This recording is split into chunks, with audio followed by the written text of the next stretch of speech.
I saw it before I sat down, a plain white sticker stuck to the cloth napkin at my place setting. Hello, I'm the disappointment, in all caps, black marker, smiling face drawn under it, like it was some joke. My stepmom snorted when I froze. Well, it's true, she said, sipping her wine. The table laughed. Dad didn't, but he didn't stop them either. I stood up, clinked my glass with the fork, calmly. Their laughter died fast. I'd like to make a toast, I said. They waited for the punchline. I gave them a funeral. To the last time you'll ever see me. Dad's face dropped. My stepmom blinked. Then I turned, walked out the French doors, and left behind one final envelope. People think betrayal is loud, screaming, slamming doors.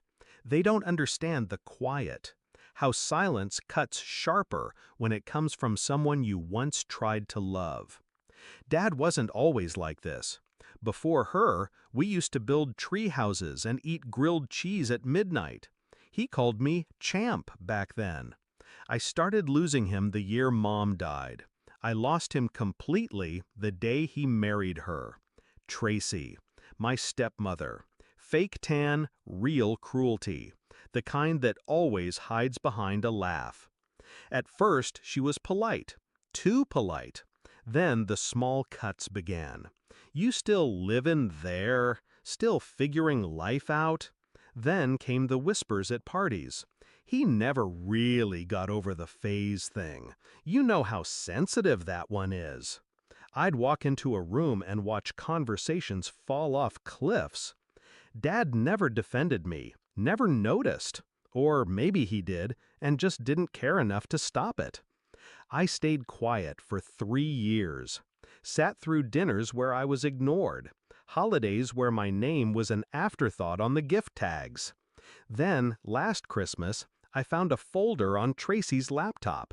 She left it open. She was drunk. She always got sloppy when she won. Inside were screenshots, my private messages to Dad, ones he never replied to.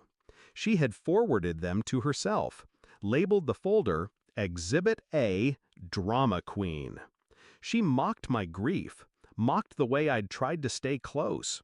I copied every file onto my drive. Didn't confront her, didn't scream. I started planning. Dad's 60th was my deadline. Of course she planned it. I RSVP'd yes with a smile. And in the weeks before, I made moves. Quiet ones. I sent anonymous emails to a few of her colleagues, linked them to a burner account I'd created. From there, I leaked snippets of the screenshots. They weren't explosive, but they were ugly enough. Made Tracy look unstable, cruel, manipulative. Then I uploaded the full folder. Every message, every edited email, every fake text she'd sent from Dad, to a hidden drive. On the day of the party, I printed the link, sealed it in an envelope marked, "For when you wonder why." They thought I'd play my part, smile, nod, sit silently while Tracy made digs between courses. But that name tag? That broke the script, so I wrote my own ending. As I left, I dropped the envelope by Dad's cake, between the candles and the lies. I didn't look back. They tried calling. I didn't answer. I watched from a distance as the story spread. Tracy was removed from a board position within a week. Some of the family stopped returning her texts. Dad showed up at my apartment once. He looked thinner, older, held the envelope like it weighed 20 pounds. "I didn't know," he said. I nodded. "You didn't want to."